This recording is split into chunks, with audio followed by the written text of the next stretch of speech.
Le groupe terroriste État islamique a revendiqué l'attaque de samedi soir. Un fourgon a renversé des piétons à cet endroit hautement symbolique de la capitale. Les trois attaquants sont sortis du véhicule et armés de couteaux, ils ont attaqué la population.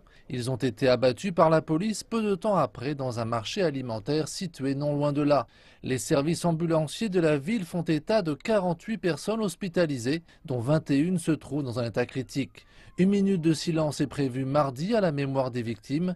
Des ressortissants français, canadiens, néo-zélandais et australiens comptent parmi ces victimes.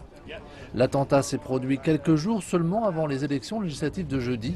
La première ministre britannique Theresa May a déclaré que le scrutin se déroulerait comme prévu malgré la violence.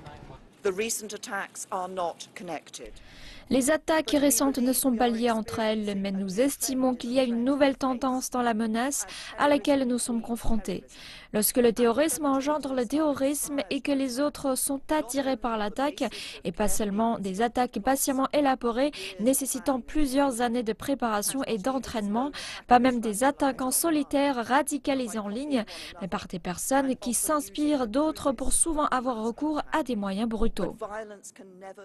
Mais on ne permettra jamais à la violence de perturber le processus démocratique.